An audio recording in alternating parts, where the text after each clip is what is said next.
I am seeing you. Are you seeing me? Are you hearing me? Oh my gosh, yes. And I actually see me at the same time where yesterday. I just so gave I don't know up what we and just was like, did, but whatever, I'm just hallelujah, going to call you. I know that this is going to be an amazing topic. Right?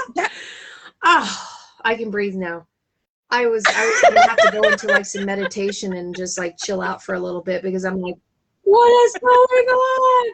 Maybe I shouldn't be drinking more I was coffee. just like, okay, I don't know. I started praying in tongues because sometimes when I get to that point where I feel like I want to cuss, I just kind of like, okay, let me light language come out, you know? I know, right? Exactly.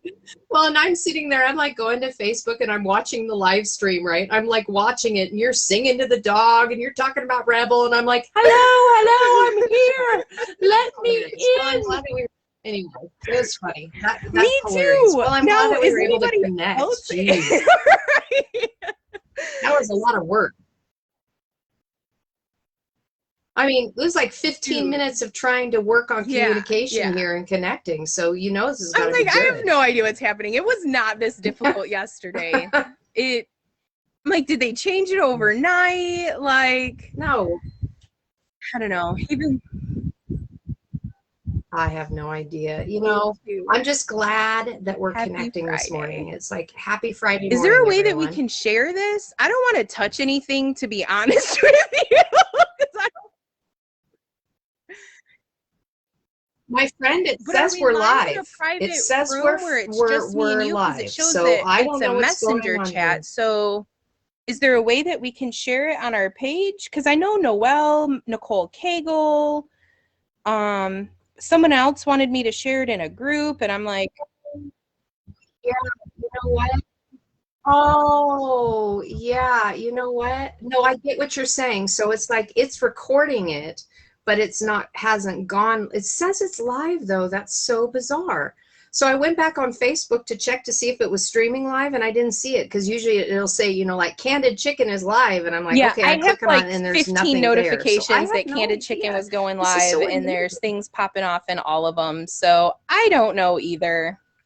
I say, should we just keep going and having the conversation, and we'll put it up and post it wherever, however, whenever? Yeah. Yeah. Because I literally have like no options to share. I think that we should just, no, and so I think let's just continue talking. Let's just have a conversation with you and I. So it could be that it's recording us. Oh no, somebody just came on. 2 people are on. So we've got 2 people with us right now. So it is, Yay! People are watching us. It just took them a little bit to get here. That was a rabbit trail. It took us a little bit to get us started. So everybody's like trickling in now. I was going to say either way. I would love to continue our conversation. So if people want to listen in, great. If they want to, hello, Nicole, good to see you. So if they want to comment, that's great. Otherwise, I'm just going to be talking to you, my beautiful friend. I just want to say. So why don't you kind of share with people too about what we were discussing yesterday and kind of give a good segue into it and hear where your heart is at this morning about it, because I've really been meditating on it this morning. My heart's really soft right now because of it, because this is a huge topic. I got my Kleenex there ready. May be tears, which is in my blanket. Pretty normal for me. I should have. I'll just have to use my sleeve. I wasn't that, like, I got my water, I got my coffee, I got a notepad, and I got a pen, but I didn't grab the Kleenex. So yesterday, Carrie and I were having a conversation just to bring everybody into the mix. We were just kind of talking and rehearsing, going over what she had just had an epic encounter gathering in Creedstone, Colorado, right? Did I get that right? Crestone. Yeah. Crestone, yes. And it was just a journey, and we were just sharing about that and revelations. And I just got back from I'm not calling it that name, from the meeting in Florida.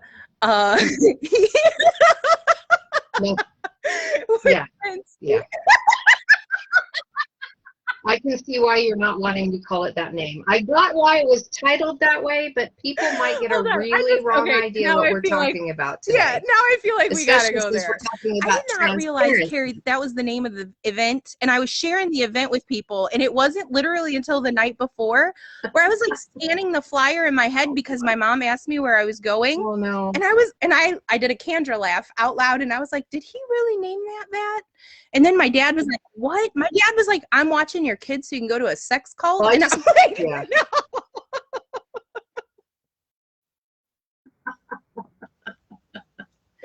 I know. Well, I just typed it in the chat room so that people, that they'll get it. But, I mean, I understand the process of that because, I mean, what we're going to be talking about this morning has to do with intimacy. Hand in Okay, hand. because transparency and intimacy go hand in hand. Yeah, we were sharing about our events, and I was sharing how I personally got triggered at the event, and it was really cool that I was in a place where I felt loved enough and safe enough, and that those deep feelings that I was not even aware of, kind of surfaced, and I was allowed to process and talk it out, and it was really, really cool.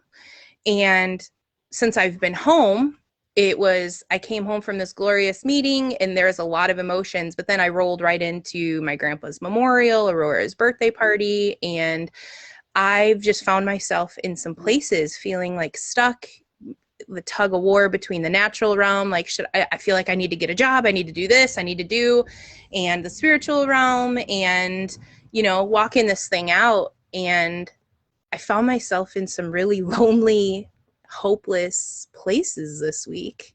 And I don't usually share that kind of stuff on Facebook. Yeah. And I really felt that I was supposed to, because other people need to see that I struggle too. Yeah. And yeah. So exactly. Here it is. I struggled too. I felt hopeless. I know a lot of people love to listen to my laughter and the joy. And the truth is sometimes shit gets real and I get stuck in my emotions and in those places. And that's where I'm grateful for the body. I've called Nicole Kagel at like 2 a.m. Like I just need to talk to somebody. So I'm grateful that God has put me in an amazing body where I can now have these real conversations and open up, and I don't have to suffer by myself, and in the short time that I've met you, Carrie, God's really opened up and connected our hearts in a way that we can be real and honest. Yeah. That's really where the nut of it lies. I mean,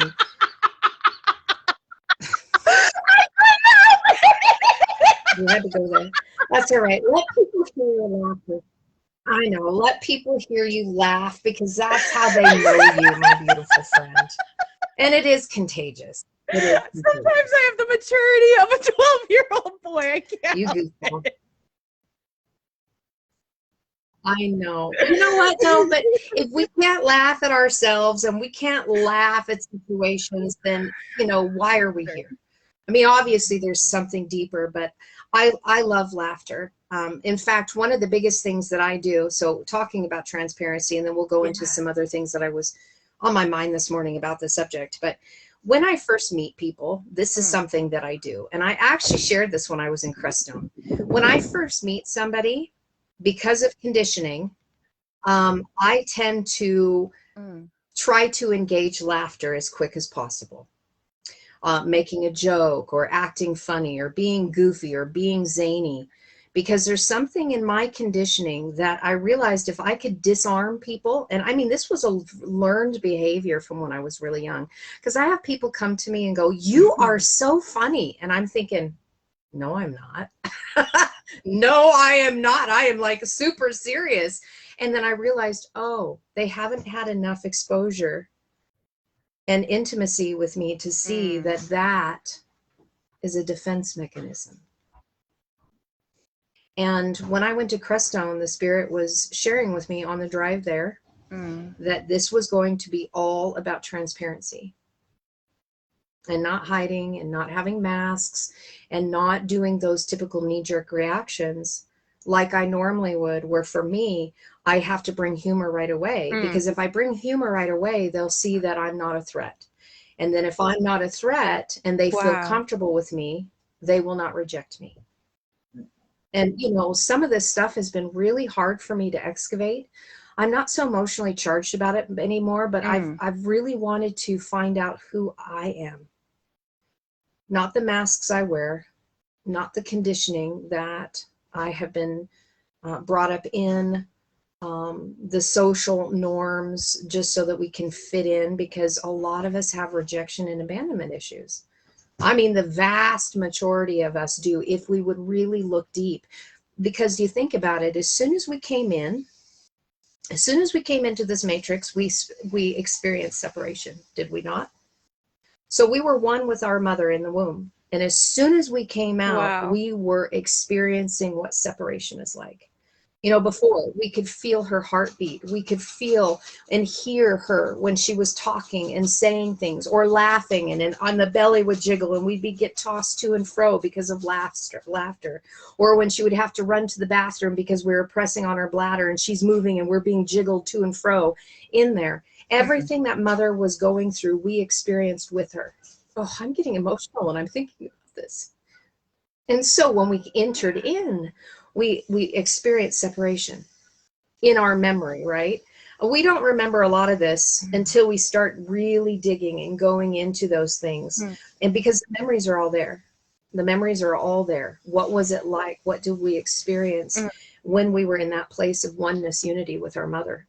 You know, even to the point where we could have experience with our father, who would put his head, you know, and speak into the womb and talk to us before we even came, and we begin to recognize his voice, so that when we would come in, we would already recognize the pattern, the frequency of what our parents sounded like before we entered in, because we needed that comfort in coming out of the womb. But when you're in a sterile environment with a doctor and it slaps you on your ass to get you to cry, you experience trauma.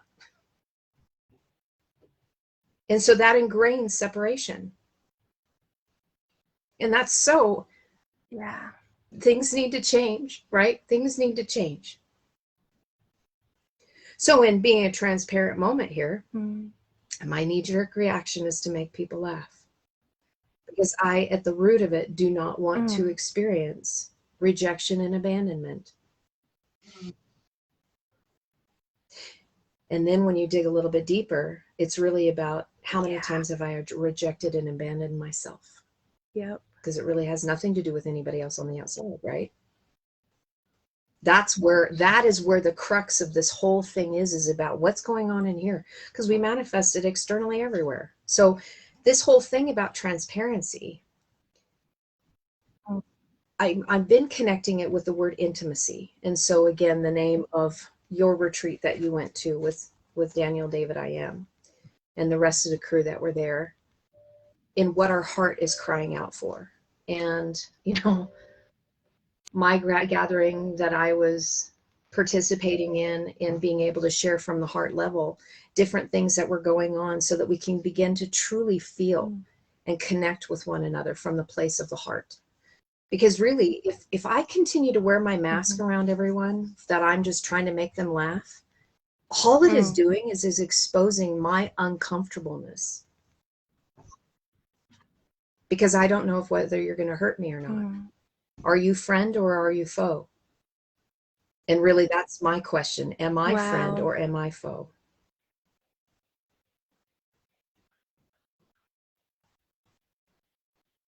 So that journey when I was in Crestone was looking at authenticity. Is that where we are at? Are we truly willing to do that?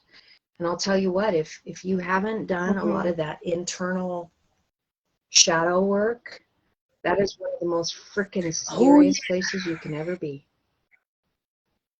No one, right? How much of us really like that place of vulnerability? Yep. But that's where we need to go. So your vulnerability when you call Nicole at 2 a.m. and you're like, you know what, shit is going sideways and I need some help from my sister. You're being vulnerable in that moment because you've built trust with her. Yeah.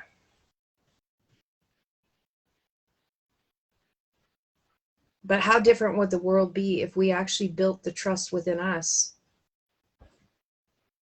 so that it was automatically granted in every person that we met?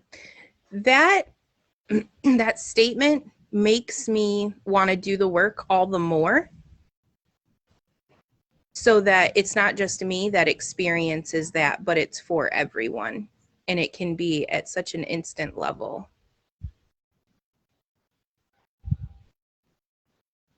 Exactly. Because it's really up to us to be able to change our external world. And, I was having this discussion with my stepson this morning, because, to a degree, we're all struggling, and realizing that our journey is not individual. Okay, so we walk individually when we're dealing with our own like karma issues, or if we're looking at past lives and we begin having those memories. Of course, that's very individual as we're working through those things. But if we continue to look at it as an individual journey, we are never going to connect in oneness unity. We're never going to, because we're going to continue to separate ourselves, right? Like, you don't know the journey I've been on, and you don't know what has been shown to me. And it's always like separate. Yeah. When really it's like, I need help with this shit, okay? I just got a memory back, and I'm working on this, and I need can you please hold my hand? Because I am dealing with some really rough stuff. Even if the full memory doesn't come back, if there's an emotion, if it's in a feeling, because it's all and will always be about the heart. I can't, that's why we're talking about transparency. I want to see you, Kendra, from your heart. I don't want to see your avatar, and I don't want to see the stories and the narratives, although those things help me connect to your heart, but I don't want to see through fractured lenses anymore.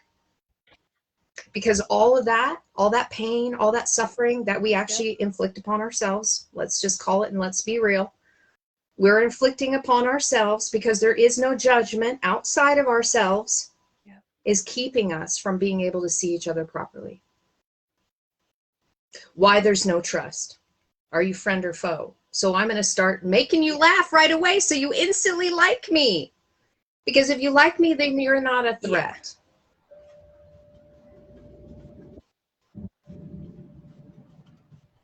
But in honesty, that's exactly what we are to each other, to our ego, to our wounds, to our shadow. We're a threat to each other because it is through us that we stir each other up and we provoke each other, and we are a catalyst to produce change and growth. So that the true light, not the manufactured light, right? The manufactured light that masks itself as religious ego or spiritual ego, that I got all my shit together and I'm perfectly fine and I'm content and I'm happy, and oh, look at all that evil over there, or making your light such a false light because you can't bear to look at your own shadow, and so that's all you're seeing. And then people who've done the work and they come into your life, they can see the fraud because they recognize the place that they were once at, that they've been working on, and it points the fraud still out in them, right? It's like, oh, I see that in you. I still have some of that in me, but I'm not going to judge you, because the judgment is all meant for us on the inside. There's nothing about the external at all. Nothing. And until we can get there, until we can recognize us in our mirrors, we are never going to be able to understand the power of being transparent, the power of being authentic, and the power from living from the truth of our heart. Not your truth, not my truth, the truth. The capital T. That we are one love. Any thoughts on that? Because I do want to share some things about what happened in Colorado, and kind of some of the things that we shared about permission. No, my heart's just oozing and flowing. Like. Have at it. Have the floor. I'd love to hear.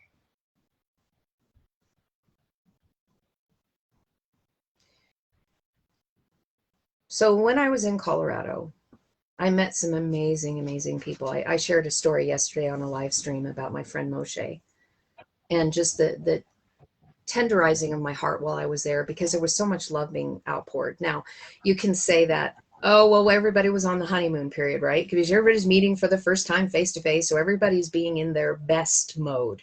And that is only good for so long until you start entering into a place of intimacy. And what I mean by that is that an environment has been set up to really trip you up in order to liberate you. And this is a place where there is freedom and security, where the spirit and the presence of that which comforts you is all around you, so that the walls already start coming down. So I just described worship. That is to expose so that you can heal. It's not for you to feel good.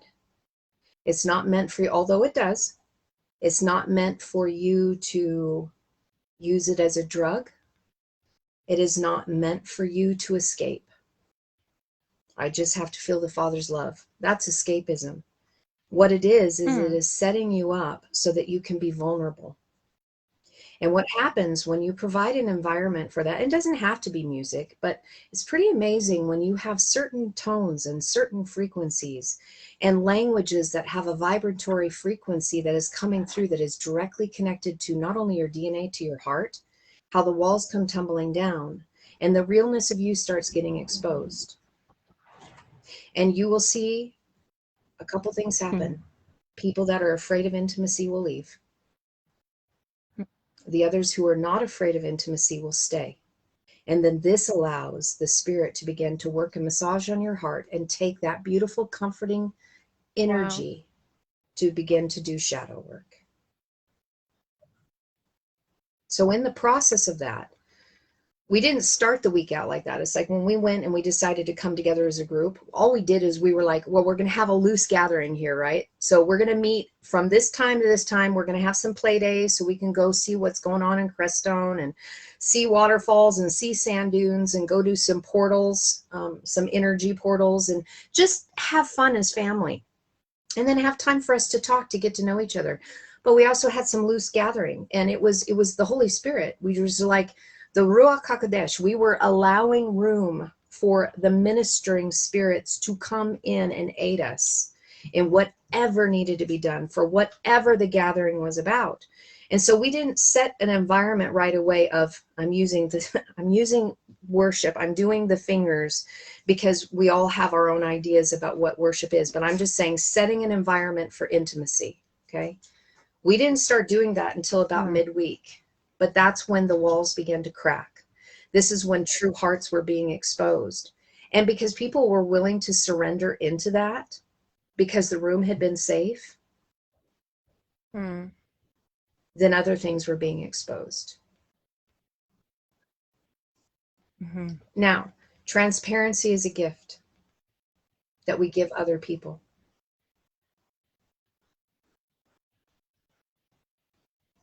And it can be scary.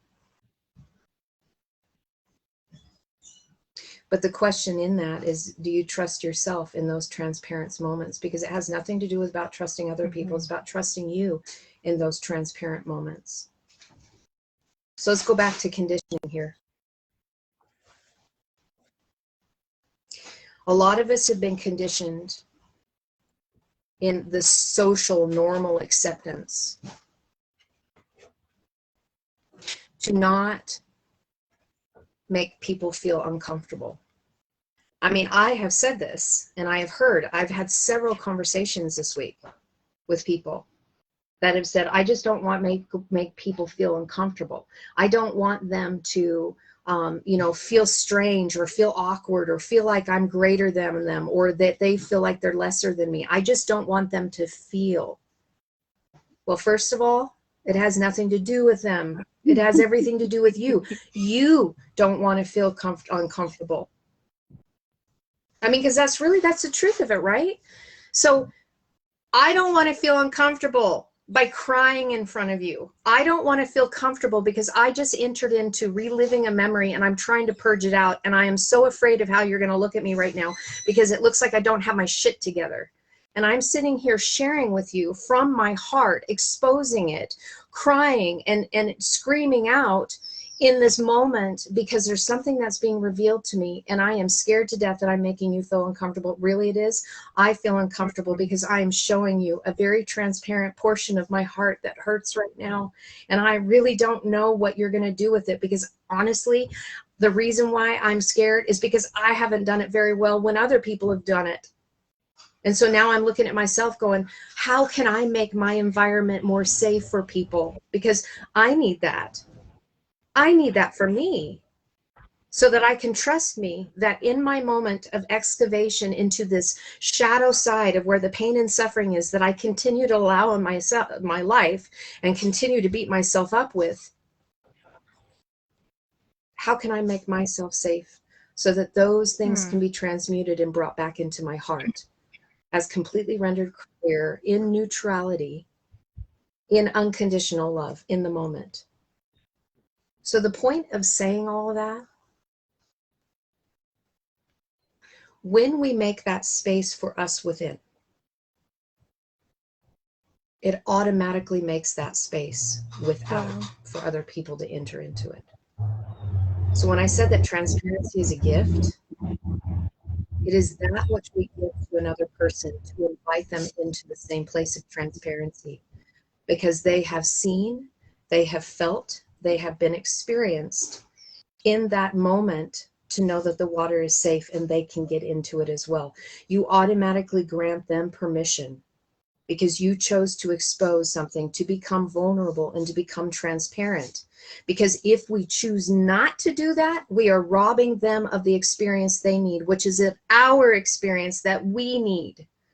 It's not about the individual, I'm protecting myself. Bullshit.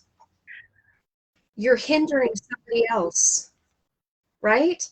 You're not only hindering yourself, but you're hindering somebody else to enter into this beautiful sea of tears, of healing, of restoration. And you know what's so beautiful about this, Kendra? And I know you know this because you've experienced it. The bonds that you create with people, when you allow yourself to enter into those transparent moments with one another, that you're willing to say, I don't have all my shit together yet, but I'm allowing you to see a piece of my heart because I'm learning to trust. Those bonds will never be broken. This is what Ken and I call marvelous comrades. Because really, I used to look at it as the external. Okay, so let's go back to my old ways of thinking, which quantumly are existing simultaneously. But that's another comment for another day and another topic. But when I was in the Christian church, I was really good with spiritual warfare. I mean, I was the first one to call demons out and cast them down, and I was like, I'm hoorah, I am a strong warrior for Christ, and I am going to march in Jesus' name, and I'm going to go slay every demon, and I'm going to bring light in this world, and I'm going to come against evil. That was great for external narratives, but do you know how much hell I was living in on the inside? I don't know about you, but I do know about me when I was in that place. That's why I liked working in the prayer and deliverance room, because I was saying it and repeating those things, not just for them, but for me, unknowingly. Sorry, I digress. Keep going. Yeah. No, that's exactly it, right? But that kept us from what was really going on, right? Because all of a sudden we have all this spooky stuff going on the outside. And how much are we manifesting that through ego's sake when it's not really has nothing to do with what's going on the inside, about what transparent moments look like. And yeah, I was making fun of myself, and I'm not making fun of people that are in that kind of ministry, because at those times, those things were very real. They were manifesting as being very real. But when you begin dealing with your own demons, your own shadows on the inside, then it doesn't manifest externally anymore, because you've shattered that mirror, because it's really a reflection of that which is on the inside of you, things that you haven't healed, things that you haven't brought forth. And it doesn't, in that avenue, in that place where I was at before, there was not a place for transparency. Listen, if I was in a place where I am screaming and crying because I'm reliving a memory, and I was in that kind of venue before, somebody would have thought that I had a demon and they would have wanted to cast it out. Instead of realizing that what I really needed was comfort at the moment because I was dealing with some serious shit.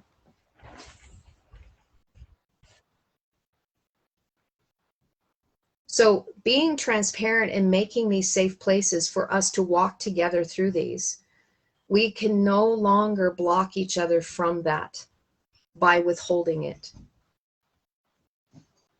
Because it's been those very walls of withholding that has not allowed us to have the intimacy that we are all truly wanting with one another.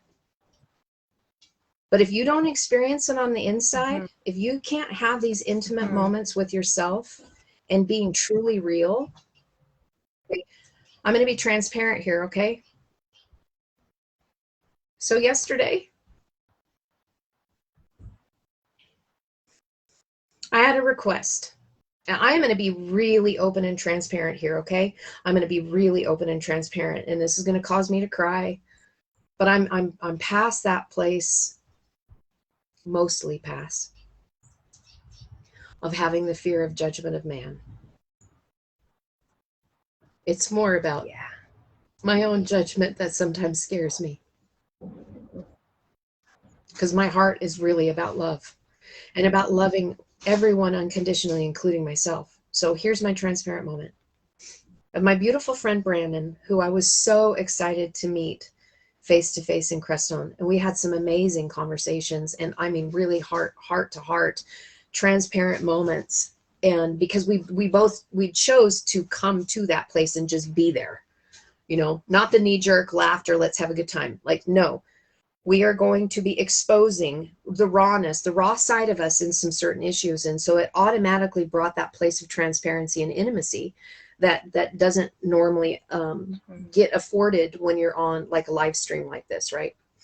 Unless someone chooses to make that place happen. And then you can be transparent, knowing that other people are viewing you and not giving a shit. Come on. Because they need to know that it's okay to be transparent too. You're so brave. Here, I'm procrastinating here. Okay, so here it goes. So we began talking about some things about the Native Americans with the Hopi prophecy and whatnot, because there's some strong calls that are going forward in that for the healing of the nations to happen, really, right? Because it's so we've got this microcosm of coming together, you know, in a smaller sense. That's why these gatherings are happening, but really it's on a macrocosm level. So we begin having these discussions, and Brandon and I are talking. He'll either be watching this or I'm going to post this, so he'll know exactly what's going on.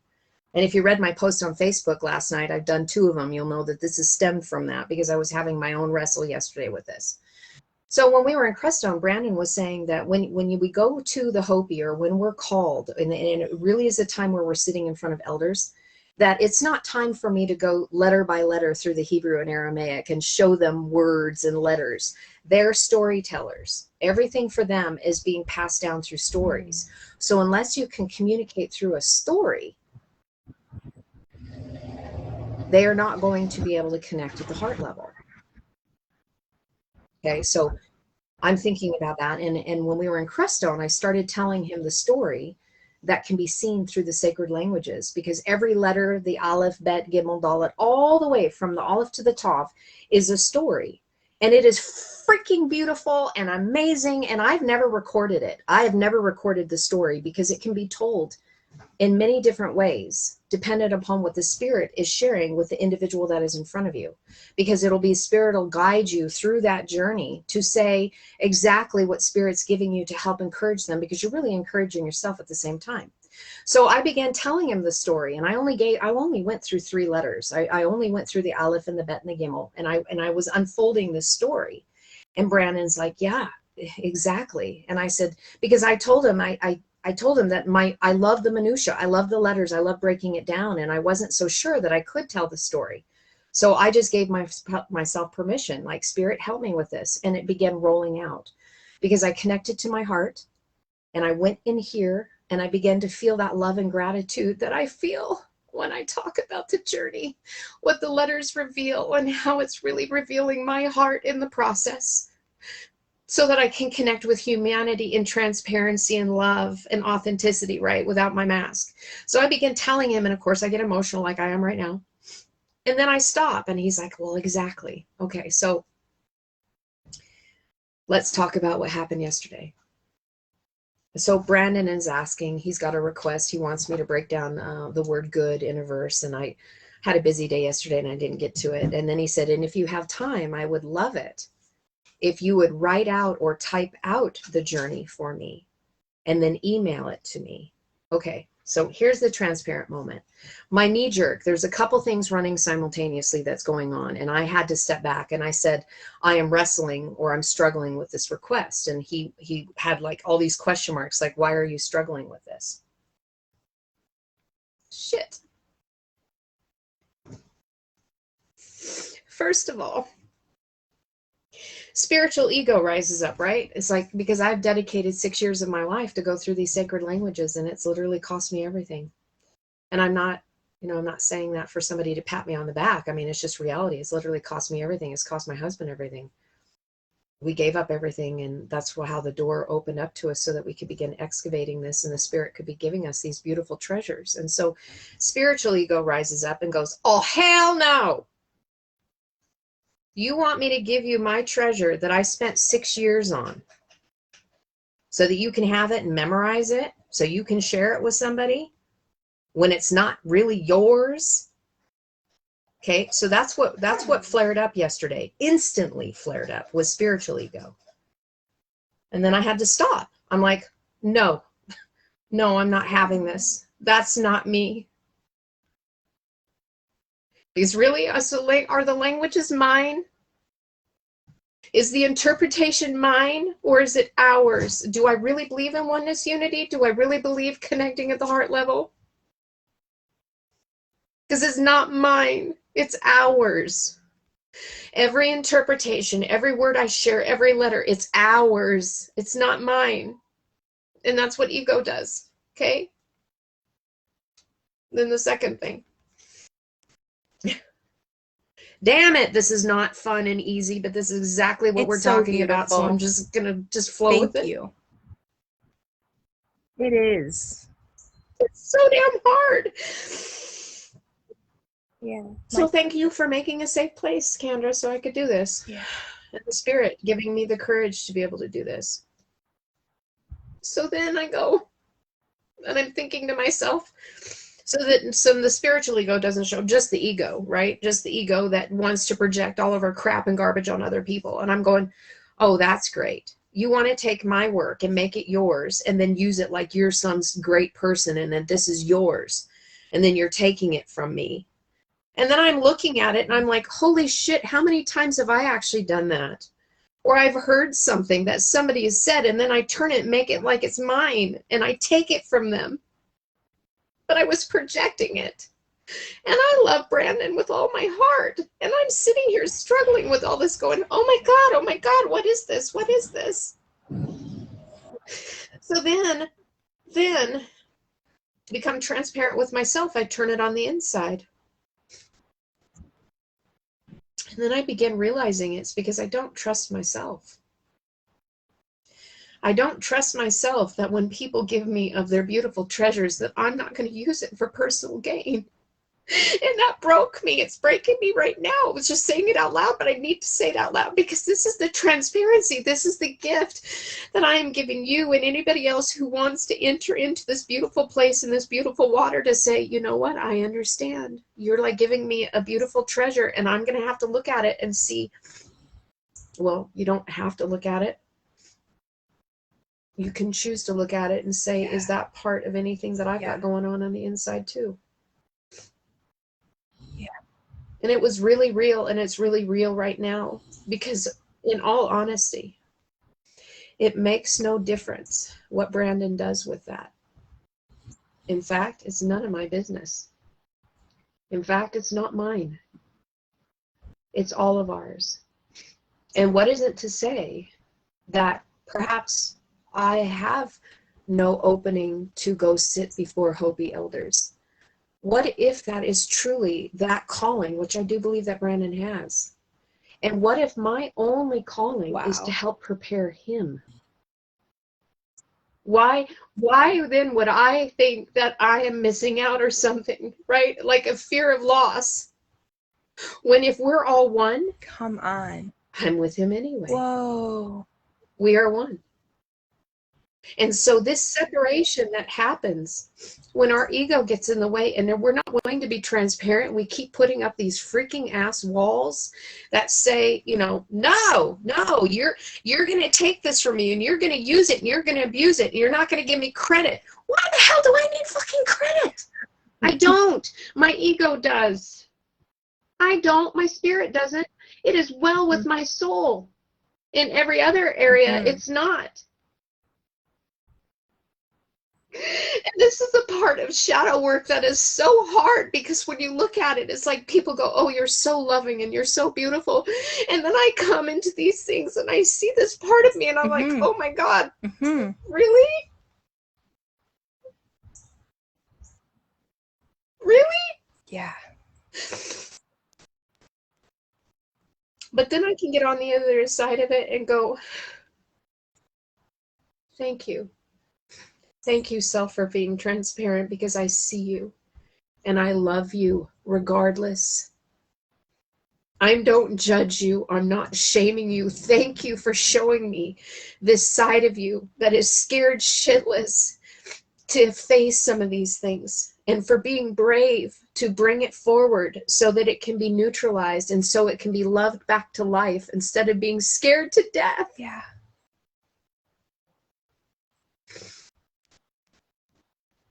This is what transparency looks like. And then the fruit of it is you just gave it as permission for somebody else to do the exact same thing because you were willing to be vulnerable in that moment. Wow.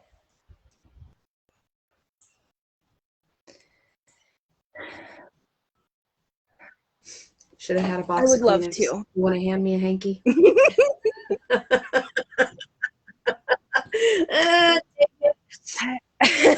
I'm not going to blow in my hands. That's gross. I was teaching Aurora yesterday. If you need to, just flip the inside of your shirt at the bottom and it's a brand new clean, and then you don't have boogers on the outside.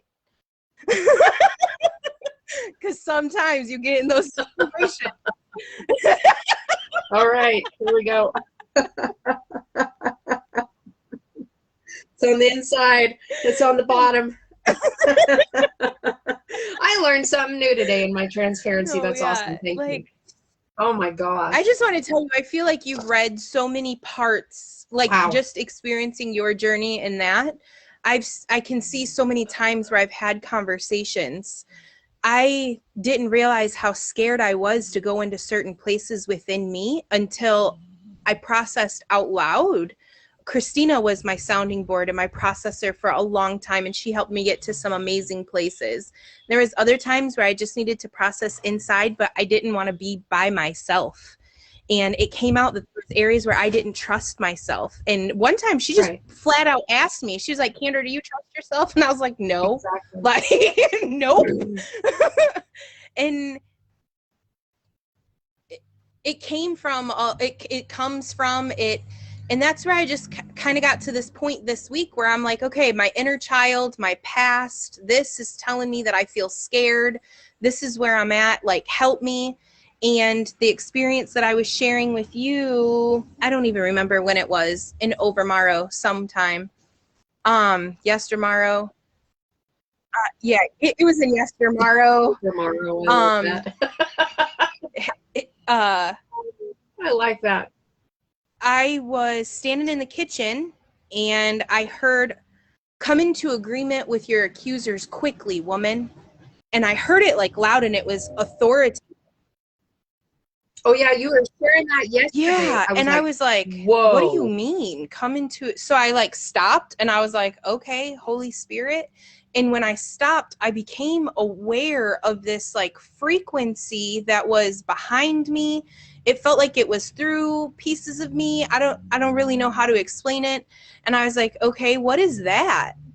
And It was feelings, it was my own judgments against things that people were saying or feeling. And, you know, oh, someone's pulling in the driveway. It was judgments and conclusions that I've made on my own. And when all of a sudden, I started having these really weird visions that felt real. I could feel the emotions of it. And in all transparency, I saw myself preaching at Aurora's funeral, and it scared the shit out of me. And I was like, what? So I was just like, okay, like, God, like, I surrender, like, what is this? And then it was all of these conclusions, areas where I've judged myself a bad mom, or I deserve this, or I deserve death. I deserve, and I saw younger me and conclusions of me and all of this. And I was just like, whoa, yeah, I guess because of some of these actions and this, and I didn't shut that down, and I allowed this to happen. And yeah, I do believe that I deserve that. And I was like, whoa, to sit in that. And I was like, okay, God, like, can you give me another vision to like counteract that? And it was, I heard, no, you're going to experience it. And I was like, okay. And then immediately I was like, oh my gosh, am I going to have to walk through something with her? And I was just like, okay, let me stop. And I was just like, okay, like, feel it all out. And I could feel it echo through everything, sitting in that, feeling those judgments and just crying and releasing. And then all of a sudden I was in this waterfall of mercy, and I took Aurora, and it was like I could see my shadow, myself, I don't know, my outline. And I took Aurora and I pushed her inside. And I felt like that was like symbolic of like me integrating pieces of me, and I was sitting inside of this mercy waterfall, and I was just feeling so much and feeling so much gratitude and reconciling, timelines. For me, I've been learning to like, my safe place is the cross, like I just immediately go there and I'm like, okay, take all of this. I don't know what to do with it.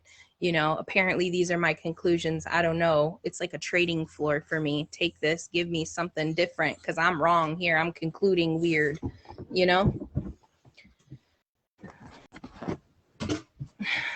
So. Well, I think that really, from me on the observation of what you just shared, is that you were able to see things about yourself so that they don't manifest externally. So yes, thank you. So yesterday, after our conversation, because I've been digging, going deeper, further with it, and I even recorded a little video because I was like, wow, I started thinking about goosebumps in our body in the natural, and the muscle that pulls up a goosebump that makes those little pimple-like is called the erector pili muscle. Yeah. It's called an erector. So I was like, that's fascinating that it like erects, like it stands up. And I was thinking about when we hear something and we do that on the inside, we engage that defensive posture. And I was thinking about it putting up these walls. And then I started, rabbit trailing. Is that what the walls of Jericho really are? And you got to circle it with the promises and the word of God to make those things fall down. And then in the book of Revelation, in the Mirror translation, it talks about these mountains being up that need to be reparented. And the song of the eternal gospel is being sung from the Father to these mountains. And I was like, holy shit, is that when we like go through these other experiences to counteract those mountains that we've erected within us? And is that what it means when Jesus said that there was no sin found in him? He knew who he was inside and out to such a place that any judgments, accusations just flew right through him. Nothing could stick. Because I was later on, okay, so that was that. And then a little while later, I was having a conversation face to face with, in the natural, all of those things that I was feeling were coming at me through a conversation that I had with someone. And he was like, I just need to set the record straight. Like, did this happen? Did this happen? And I was like, whoa. if I would have not been in a place to forgive myself and allow all that stuff to settle earlier, I wouldn't be able to face my accuser now. You know what I mean? And just let him share and feel and process. And it was a trip because I was like, what happened in the spirit literally happened like hours later in the natural. And yeah, that was a lot, but No, that was really good. That was excellent because, you know, we are going to be experiencing things in rapid fire now. This isn't like an elongated process anymore. We are being squeezed. And so it's best when Spirit tells us to do something and we hear it, that we embrace it immediately. There's no him-hawing. There's no, you know, it's do it now. We are in the now season. There's an Aramaic phrase, and it's hashadin. I heard it a couple years ago, hashadin, hashadin, hashadin. And it's like the revelation of the fire is coming in order to reveal judgment.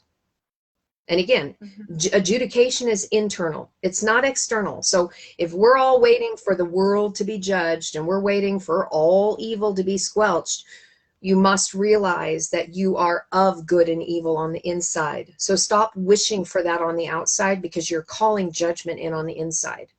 So I wanted to actually share with you, we were talking about how there was no sin within Jesus, within Yeshua. For some of the people that may not, who are going to listen to this, may not know some of, you know, where I'm at with the Hebrew and the Aramaic. The Hebrew word for sin is chata. And chata is a het, tet, aleph. And in a real quick breakdown, it means anything that separates you, that you wrestle with on the inside, that keeps you from entering into oneness. That's sin. But there's always a resolve in the letters. So in your separation, look for the place of life. So that which you wrestle in your heart, you can connect to through the covenant of completion and enter into oneness unity. So in transparency, we're wrestling on the inside of the sin that keeps us separated. So like I was saying, so my knee-jerk reaction, I'm like funny gal. I'm making jokes. I'm making everybody comfortable. That's not me. That's my freaking mask. And it keeps me from entering into oneness unity, because I put the mask up because I don't feel comfortable within my own skin and with what's going on in my own heart, that I don't want to share it with you. That mask, when I put on and I try to be the funny girl, is sin. I don't care what the English translations say sin is and sin is not. Those translations are bullshit anyway. They were put forward. They are. I'm sorry. They were put forward in the 1500s, and we are in a completely different place and different time, and that's not what the sacred languages say. I've been through thousands of verses. That's where I had and I'm such always a hard appalled. time. But that's, yeah. No, and so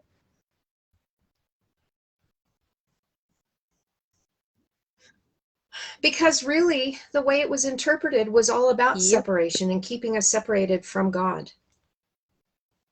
and separated from one another. So therefore the way it was written was embracing sin. Now I know for some people they're really going to get flared up when they hear me say it, but before you start throwing stones and sticks and hurtling insults this way, why not take a dive in the sacred languages and see it for yourself? Because it truly is life-altering and life-changing. You totally can. I'm going to translocate and go upstairs because my computer's all of a sudden at a low percentage. So you can continue. Okay. So while you're moving through, I'm going to share. I want to share the Hebrew word trust with you.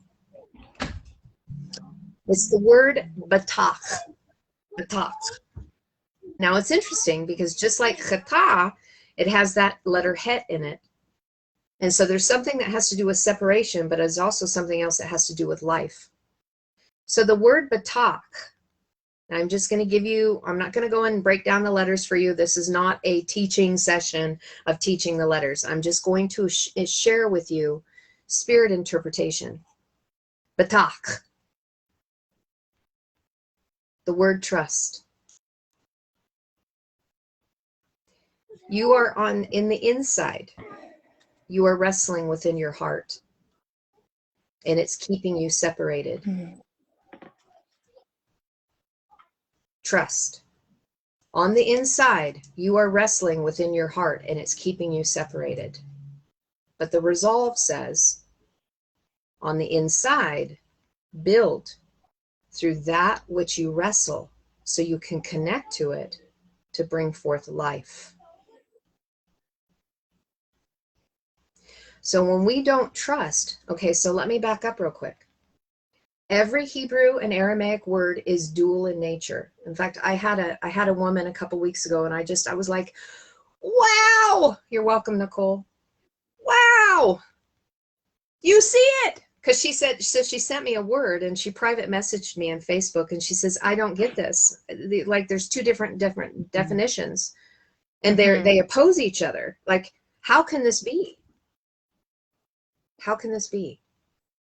Hebrew and Aramaic are the languages of duality. And they are given to you in order to bring forth a resolve into neutrality so that you can reconcile the differences within you into a single moment of unity so that you can become one with the Creator, so you can become one with one another, no longer being divided, but being single-minded and whole and healed as fully restored, the restoration of all things, which is right here. So that language of neutrality, when you look at the word trust, there's two sides. Do you trust or you do not trust? And through the letters, hey, the reason why you don't trust is because on the inside you're wrestling with shit on here that's keeping you separated from everything, including yourself, including the Creator. Because really, when it comes down to it, if we are not trusting, we do not trust the Creator because we are the Creator right here. We are one with Source in here. And until we learn to trust ourselves as Creator, we cannot become one with the Creator. And this is why Yeshua didn't have any sin, because sin is what separates us from oneness. I love it, unity. girl. No, keep going. I'm preaching. Sorry about that. I just love get the passion. I get passionate because it's like, if I could just get this across, because you know what I'm doing right now? I'm saying it out loud for me to hear myself. My spirit is crying out to me going, girl, the areas you don't trust is because you're not trusting yourself as a Creator and you're not entering into oneness with the Creator. He's not judging you. You are. Stop separating yourself. Stop sinning.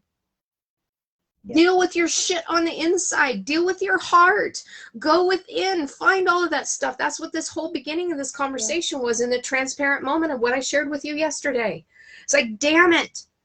I don't want to think that way about other people, because the reality is that's the way I think about myself. Shit. Then you have to do something with it.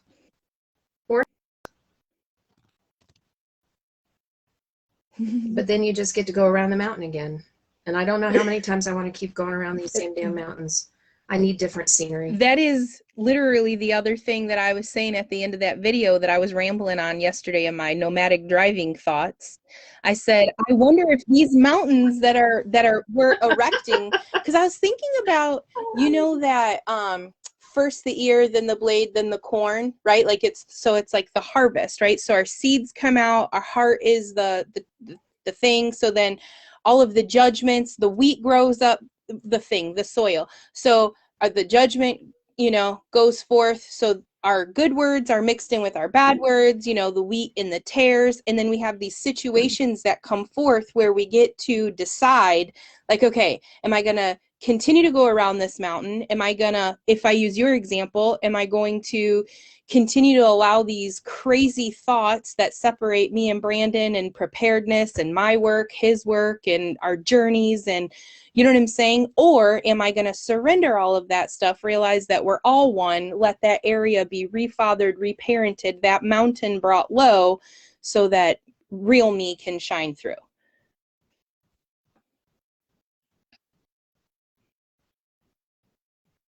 Exactly. That's what transparency is all about, by the way.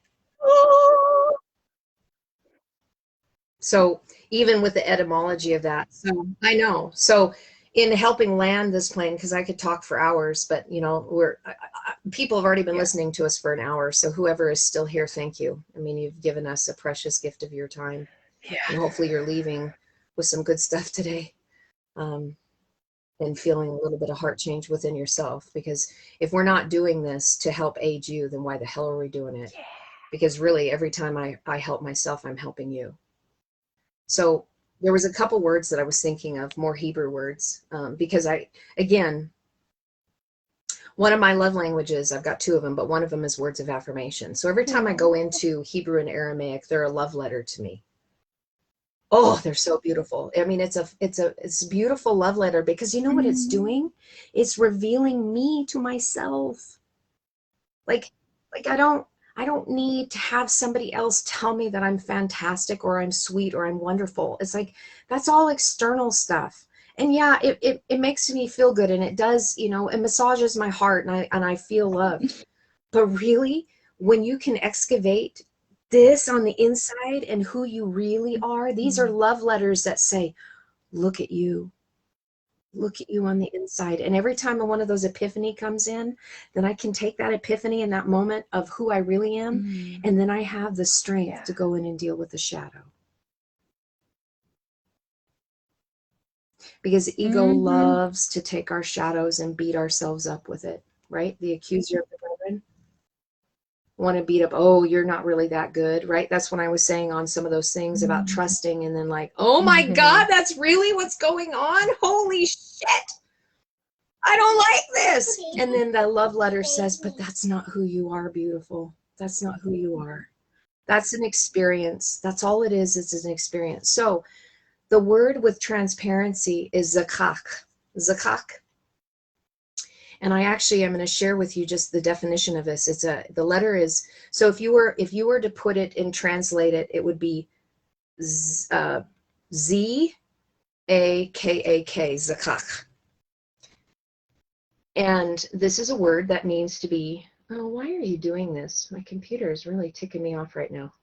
That's right. I found it. It came up. So it is connected with transparency, but listen to this. Wow. To be transparent or clean.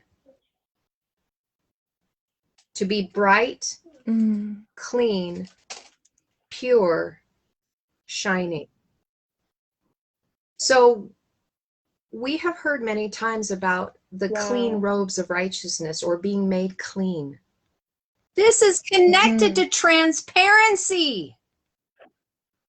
So when we're not willing to be transparent within ourselves and then share that with other people, then we are blocking the ability for our light to shine through and their light to shine through.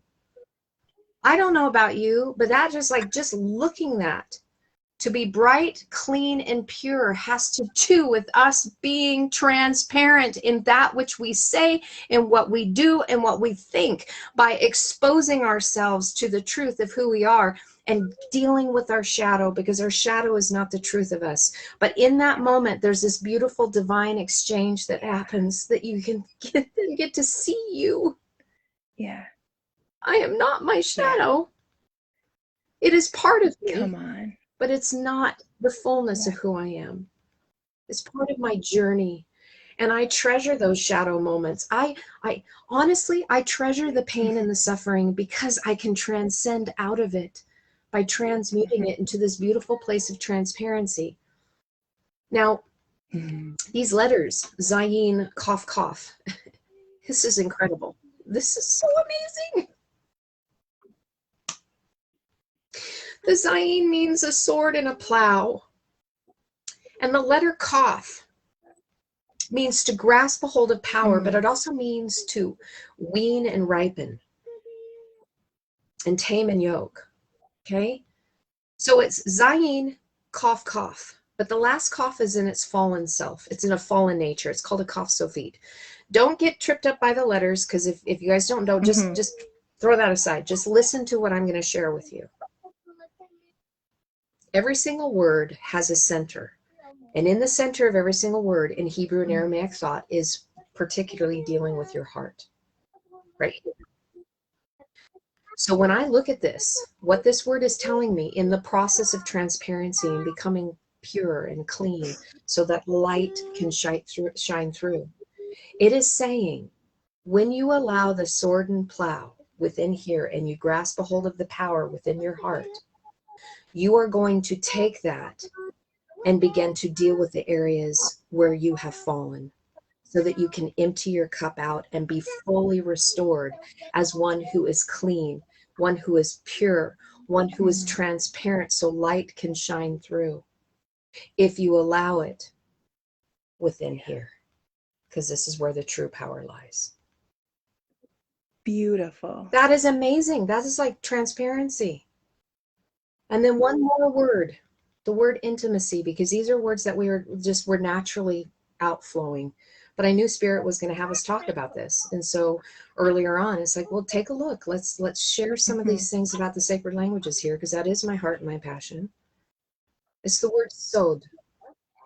Anybody in a Hebraic thought, or if they've had some introduction to Judaism or even Messianic Judaism, know that scripture can be seen in 4 different layers: the Peshat, the Ramirez, the Peshat, Ramirez. The deeper level is called. Doesn't matter. That's spiritual ego going, ooh, look at the information I know. So cool, settle down, spiritual ego. Nobody gives a shit. Okay. The deepest level is sod.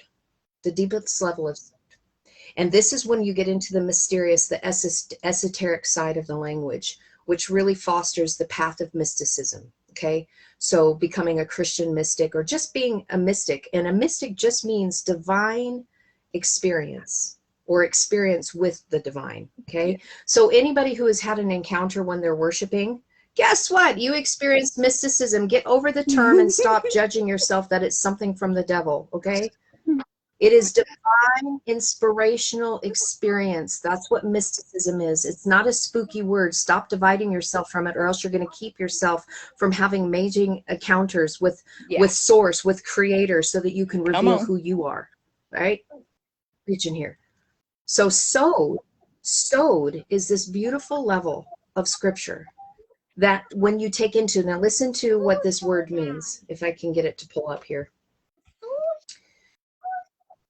I can tell I'm getting filled up and emotionally drained at the same time, because I've really tapped into some deep wells in my heart. But my computer's not wanting to pull this up, and it's okay if it doesn't. Well, I'll let you know what the letters are. It's Semek Vav Dalet. And Semek Vav Dalet, the letter Semek is a place where you are surrounded and propped up and supported. You're hedged in with the shield of thorns. So another way you can look at it is like the sheepfold. You know, I am the good shepherd. I am the door. Yeshua gives us this place through his teachings, not through the English, even though you can get some stuff out of the English. Yeshua provides a place for us in which intimacy can happen, in a place where we are in the sheepfold, where we're protected and we're hedged in and supported. But this letter also means the signet ring as well as the wedding ring. We've heard a lot about being bride, but we've never heard enough about becoming the wife. And this is a maturation, because the wife is one who is married, both the divine masculine and feminine within them, and they move from the bride status of being set apart into entering into oneness unity, where they are given the signet ring and the wedding ring of completion. The next lever is a vav, which means connecting and expanding at the heart level and being pierced. And then there's the dalit, which means weak, feeble, something dangling that needs to be connected in order to be delivered. So what is this saying to us here?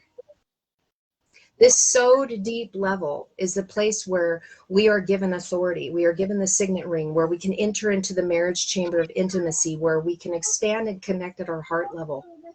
Because that is where intimacy really resides. If you want intimacy with other people, you have to have it within yourself first, or else you have no idea how to demonstrate it to other people. And this is the door to the deep and the mysterious. Now, let's see if I can pull this up, because I need to tell you the definition of this word. And you're going to like, oh my gosh, that's exactly what we're talking about here. So sowed. This, because of what I just shared with you, it means to counsel or to take counsel. But where is it pointing you to go at? Your heart. This is a word that means a company of persons in close deliberation. Implication, intimacy. Consultation, a secret.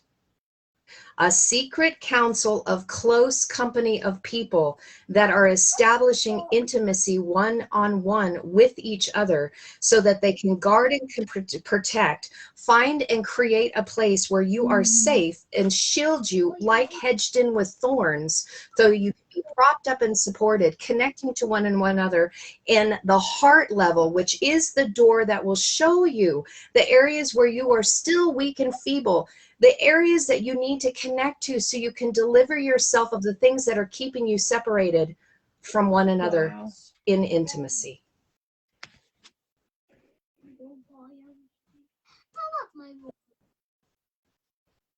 That's why I love the sacred languages so much, because it lets us know what we need to do for that which we're calling out for. Because deep calls out to deep.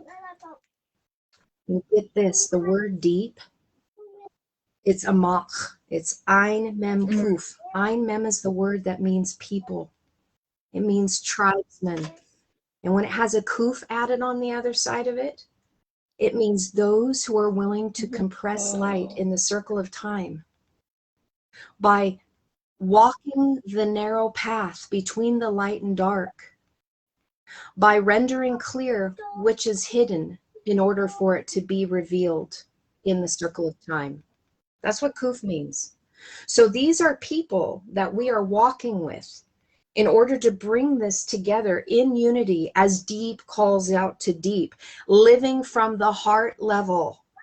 Those who have the ability to see, that still recognize that they have chaos on the inside of them here, but they want to walk together and compress light together.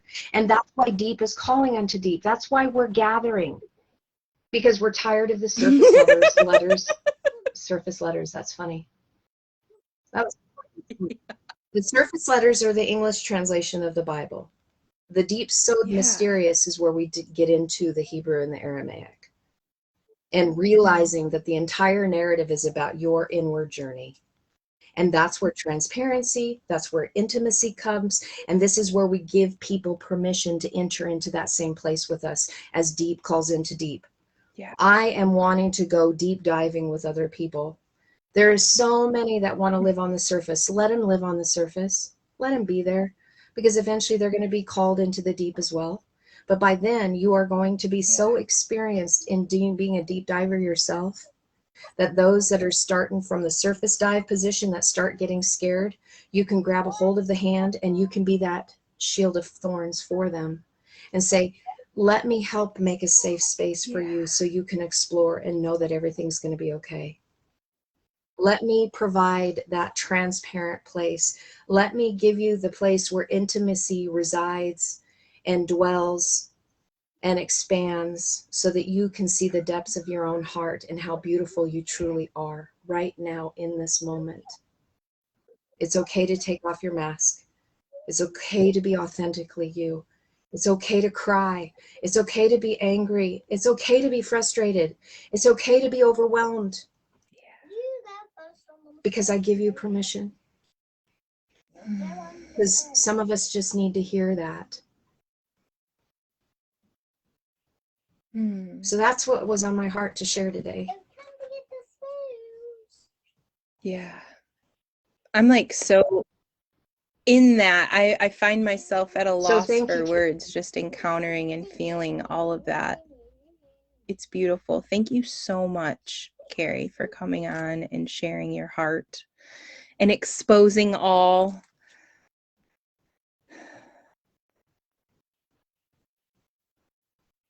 Well, it's my honor, because as I'm assisting me, I'm assisting you. Yeah. And we're all in this together, all of us.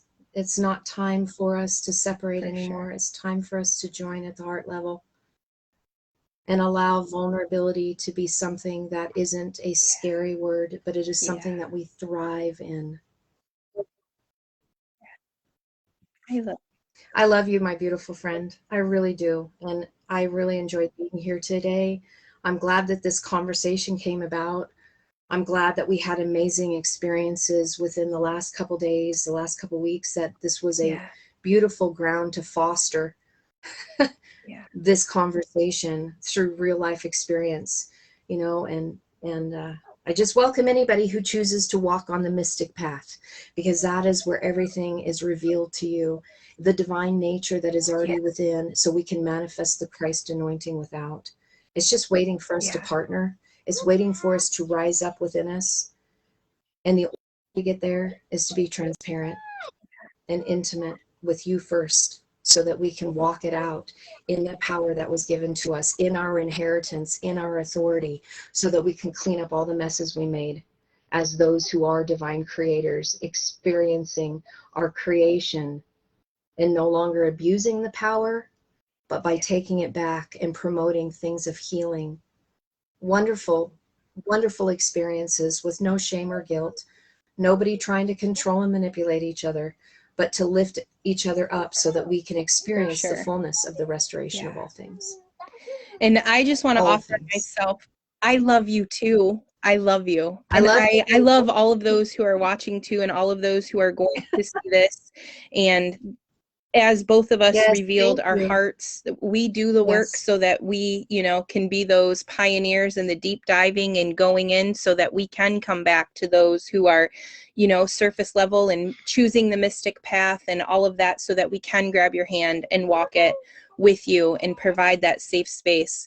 So I want to open my inbox, direct message, phone, however you need to get a hold of me. I am here for you. So yeah. I think that's it. I love you. Thank you, Carrie.